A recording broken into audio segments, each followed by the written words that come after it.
नमस्कार। आज इस वीडियो में हम क्लास 11th की कविता सब आँखों के आंसू उजले के प्रश्नोत्तरों की चर्चा करेंगे।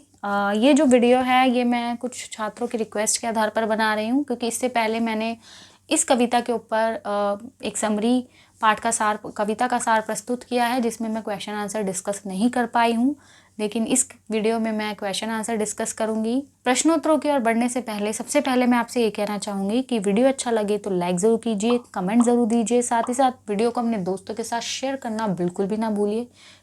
प्रश्नोत्तरों को अच्छी तरीके से समझने के लिए वीडियो को पूरा ज़रूर देखें, और अगर आपने अभी तक मेरे चैनल को सब्सक्राइब नहीं किया है तो जल्द से जल्द सब्सक्राइब कर लीजिए, ताकि आगे आने वाले वीडियोज़ के अपडेट सबसे पहले आपको मिले। और मैं आपसे यही कहना चाहूँगी छात्रों, अगर आपको कविता का सार अच्छे से क्लियर नहीं है तो नीचे आपको डिस्क्रिप्शन में इसका लिंक अवेलेबल है, आप वहाँ जाकर कविता को अच्छे से समझ सकते हैं, उसके बाद प्रश्नोत्तरों की ओर बढ़ सकते हैं। जैसा कि मैं आपको हमेशा से बोलती आ रही हूँ कि प्रश्नोत्तरों को अच्छी तरीके से समझने के लिए आपको सबसे पहले कविता या पाठ का सार क्लियर होना चाहिए, ताकि आपको कुछ भी कोई प्रश्न उठकर आ जाए बड़ी ही सरलता से उसका आंसर दे सकें। और कुछ छात्रों की ये भी शिकायत रहती है कि मैं एमसीक्यू नहीं शेयर करती हूँ, तो मैं आपसे यही कहना चाहूँगी छात्रों, सबसे पहले जब आप कविता या पाठ पढ़ते हैं, जैसे भी पढ़ते हैं, आपके खुद के नोट्स होने आपके हाथ में बहुत ज़रूरी है, क्योंकि खुद के द्वारा बनाए गए नोट्स सबसे ईजी होते हैं और आपके लिए सबसे ज़्यादा अप्रोप्रिएट होते हैं। एमसीक्यू के लिए आपको प्रश्न पाठ क्लियर होना चाहिए, प्लस क्वेश्चन आंसर डिस्कस होते हैं, तो एमसीक्यूज इसी क्वेश्चंस में से, इसी पार्ट में से निकल कर आते हैं। तो आपकी सारी चीज़ें क्लियर है तो कहीं से भी कोई भी एमसीक्यू उठ कर आ जाए, आप उसको बड़ी ही सरलता से सॉल्व कर सकते हैं। तो आइए बिना किसी देरी के अब हम इस कविता के प्रश्नोत्तरों की ओर बढ़ते हैं। और पहला प्रश्न है कि महादेवी वर्मा ने आंसू के लिए उजले विशेषण का प्रयोग किस संदर्भ में किया है, यानी किस कॉन्टेक्स्ट में किया है और क्यों किया है। सबसे पहले विशेषण का मतलब है कि विशेषता, कि आंसू की विशेषता कौन शब्द बता रहा, उजले, कि ये आंसू उजले क्यों हैं और इन उजले आंसुओं का किस कॉन्टेक्स्ट में, किस संदर्भ में यहाँ प्रयोग किया गया है और क्यों। यहाँ सबसे पहले जो महादेवी वर्मा जी हैं, जो बहुत बड़ी रचनाकार रह चुकी है अपने समय की, तो उन्होंने आंसू को पवित्रता का सिंबल बताया, प्रतीक बताया। इसमें छल कपट नहीं होता है, यह तो पवित्र तथा निर्मल भावना का प्रतीक है।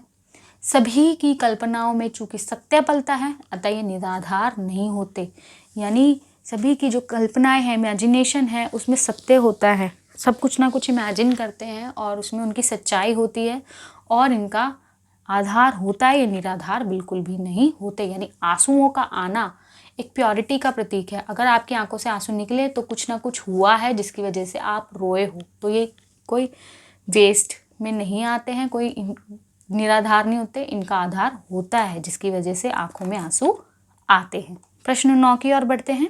सपनों को सत्य के रूप में ढालने के लिए कवित्री ने किस यथार्थपूर्ण स्थितियों का सामना करने को कहा है, यानी जो सपने हैं, जो हमारे सपने हैं, उनको सच करने के लिए जो महादेवी वर्मा हैं, उन्होंने कौन सी यथार्थ यानी सच्चाइयों वाली स्थितियों, जो सच्चाइयों से भरी जो स्थितियां हैं, उनका सामना करने को कहा है। निम्नलिखित स्थितियां हैं कि दीपक के समान जलने को कहा है, कि जिस प्रकार जो दीपक है वो निरंतर जलता रहता है, वो हवा से नहीं डगमगाता, यानी वो अपनी डटा रहता है वो परेशानियों से। जिस प्रकार वो हवा से के सामने भी हिलता डुलता रहता है पर वो पूरी कोशिश करता है कि वो बुझे नहीं, उसी प्रकार दीपक के समान जलते रहना चाहिए, पॉजिटिव रहना चाहिए, सकारात्मक रहना चाहिए। फूल के समान खिलने को कहा है, कि जिस प्रकार फूल हमेशा अपनी महक से चारों तरफ खुशबू फैलाता है, उसी प्रकार हमें भी एक सकारात्मकता को लाना चाहिए, क्योंकि हम नेगेटिव रहेंगे तो ऑब्वियस हमारे आसपास का माहौल भी नेगेटिव होगा और हमें भी बाकी लोग नेगेटिव नज़र आएंगे।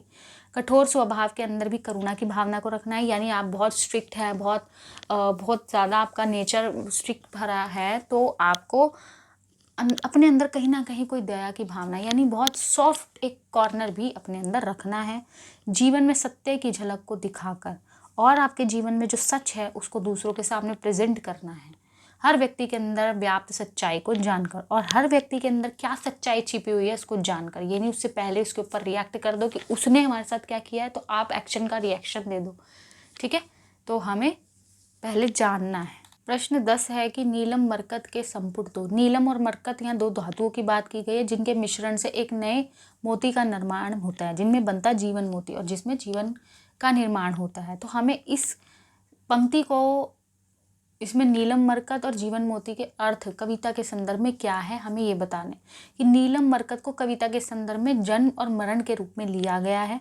जीवन मोती को यानी जब जन्म होते हो और जब तक मरने के का कार्य तक पहुँचते हो तब तक आपका जो जीवन है वो चलता है, तो जीवन मोती को जीवन के रूप में बताया गया है जो जन्म और मरण के मध्य बनता है, यानी जन्म के बाद और मृत्यु से पहले। प्रश्न 11 है कि प्रकृति किस प्रकार मनुष्य को उसके लक्ष्य तक पहुँचाने में सहायक सिद्ध होती है, कविता के आधार पर स्पष्ट कीजिए। कि प्रकृति अपने विभिन्न रूपों के माध्यम से मनुष्य को उसके लक्ष्य तक पहुंचाने में सहायता देती है। इसमें फूलों में व्याप्त मरकंद यानी खुशबू, दिए की रोशनी, दिए की लौ, झरनों के पानी का चंचल रूप में बहना, प्रकृति का करुणा रूपी जल, आकाश के तारे, बिजली और बादल, अंकुर फूटते हुए बीज इत्यादि मनुष्य के लिए प्रेरणा स्रोत के रूप में कार्य करते हैं और मनुष्य की सहायता करते हैं। यानी अगर हम प्रकृति को देखें तो प्रकृति हमें कुछ ना कुछ सिखाती ही है। मनुष्य ने देखकर उत्साहित होता है।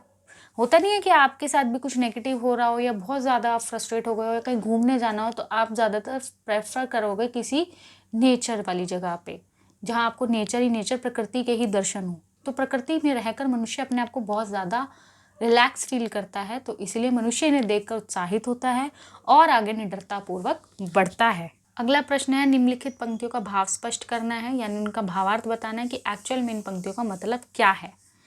तो पहली पंक्ति है कि आलोक लुटाता वह घुल घुल, देता झरिये सौरभ बिखरा।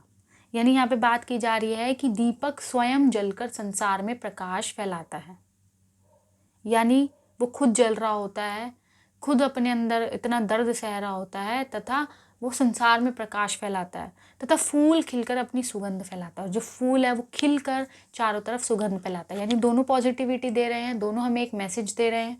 अपने कार्य से दोनों पक्के साथी हैं। ध्यान दिया जाए तो दोनों में समानता के बाद भी अंतर है, यानी दोनों दूसरों के लिए कार्य कर रहे हैं। खुशबू दूसरों को दे रहे हैं, जल दूसरों के लिए, रोशनी दूसरों को पहुँचाने के लिए। दीपक खिल नहीं पाता है और फूल जल नहीं सकता है, अतः स्वभावगत विशेषता के कारण दोनों अलग अलग है। ये इनकी स्वभावगत विशेषता है कि इनका स्वभाव है, दिए का काम है जलना, लौ का काम है जलना, फूल का काम है खिलना। यही इनका सत्य है, यही इनकी सच्चाई है। भाव यह है कि इस संसार में बहुत से मनुष्य रहते हैं, उनमें कुछ समानताएं हो सकती है, पर वे अलग अलग व्यक्तित्व के स्वामी हैं जो उन्हें अलग कर देती है।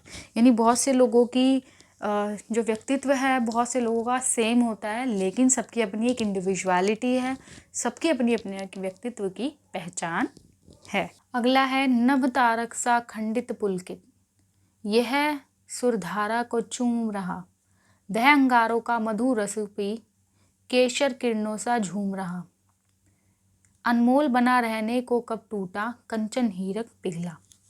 यह एक व्यक्ति आकाश के तारों के जैसा है, जो टूटे फूटे होते हुए भी प्रसन्नता से सुरधरा को चूमता है। सुरधरा यानी यहाँ कहा जाएगा देवताओं को, कि देवताओं को याद करता है। दूसरा, अंगारों के समान मधु रस का पान करते हुए केशर रूपी किरणों के जैसे झूम रहा है। ये दोनों अपने तरीके से जीवन के ढंग को अपना रहे हैं। बहुमूल्य बनी रहने की इच्छा में स्वर्ण को कभी टूटते देखा है या हीरे को कभी पिघलते पाया है? दोनों स्वयं के अस्तित्व के लिए जी रहे हैं। भाव यह है कि मनुष्य को अपना मूल्य समझाने के लिए गलत मार्ग में चलने की आवश्यकता नहीं है, यानी अपनी वैल्यू को दिखाने के लिए कि हम क्या है, हम समाज में कैसे डिज़र्व है, हम कैसे एग्जिस्ट करते हैं, हम कैसे अपनी एक पहचान रखते हैं, इसको दूसरों के सामने व्यक्त करने के लिए हमें गलत होने की ज़रूरी बिल्कुल भी आवश्यकता नहीं है। वह निरंतर परिश्रम और प्रयास से अपने को संसार में आदर्श के रूप में स्थापित कर सकते। जैसे प्रभु राम, उन्होंने कोई गलत काम नहीं किया फिर भी वो समाज में याद किए जाते हैं। तो हमें कुछ ऐसा करना है कि हम अपने कामों से जाने जाएं, ना कि गलत कार्य करके अपने आप को दूसरों को साबित करने में। अगले प्रश्न की ओर बढ़ते हैं, काव्य सौंदर्य स्पष्ट कीजिए। अगर आपसे काव्य सौंदर्य पूछा गया है तो ऑब्वियस है आपको उसकी विशेषता बतानी है कि कविता क्या है, कैसे अलंकारों का प्रयोग है, कैसी भाषा का प्रयोग है। तो संस्कृति के प्रति पग में मेरी एकाकी प्राण चला। तो प्रस्तुत पंक्ति में प्रति पग में अनुप्रास अलंकार की छटा देखने को मिलती है। इन पंक्तियों में रहस्यवाद के दर्शन भी मिलते हैं। आप जब इसका सार समझेंगे मेरी वीडियो में तो वहाँ आपको समझ आ जाएगा। यही कारण है कि भाषा में रहस्यात्मकता यानी कोई रहस्य छुपा हुआ है और ये भाव हमें देखने को मिलता है। अगला प्रश्न है, सपने सपने में सत्य ढला। पंक्ति के आधार पर कविता की मूल संवेदना यानी कविता का एक्चुअल क्या मतलब है उसको स्पष्ट करना है कि इस पंक्ति के आधार पर कविता की मूल संवेदना यह दृष्टिगोचर होती है कि हर मनुष्य का अपना एक सच होता है, हर मनुष्य का अपना एक व्यक्तित्व होता है, हर मनुष्य की अपनी एक पहचान और एक सच्चाई होती है। यही वास्तविकता है और यही सत्य मनुष्य को अपने लक्ष्य तक पहुंचाती है और इंसान की अपनी कैपेबिलिटी, उसका खुद का व्यक्तित्व उसके लक्ष्य तक उसको पहुंचाता है। प्रत्येक मनुष्य के स्वप्न में वह हर पल रहता है और जो मनुष्य के स्वप्न होते हैं उन स्वप्नों में वो स्वयं हर पल रहता है, उनको जीता है। प्रकृति के वे यथार्थ जो परिवर्तनशील है यानी जो नेचर में जो सच्चाई है जो निरंतर बदलती रहती है, उनके माध्यम से मनुष्य स्वयं के सपनों को साकार कर सकता है। तो इस तरीके से इस कविता के प्रश्न उत्तर यहाँ समाप्त होते हैं। आशा करती हूँ आपके प्रश्न उत्तर बहुत अच्छे से समझ आए होंगे। दोबारा कहूँगी कि अगर आपने इस कविता का सार नहीं देखा है तो डिस्क्रिप्शन में जाकर आपको लिंक अवेलेबल वहाँ मिल जाएगा, आप वहाँ से वीडियो को देख सकते हैं। प्रश्न उत्तर आपको समझ आ गए हो, वीडियो अच्छा लगा हो तो लाइक ज़रूर कीजिए, कमेंट ज़रूर दीजिए, साथ ही साथ अपने दोस्तों के साथ शेयर करना बिल्कुल भी ना भूलिए। अगर आपने अभी तक मेरे चैनल को सब्सक्राइब नहीं किया है तो जल्द से जल्द सब्सक्राइब कर लीजिए ताकि मेरे आगे आने वाले वीडियोज़ के अपडेट सबसे पहले आपको मिले। धन्यवाद।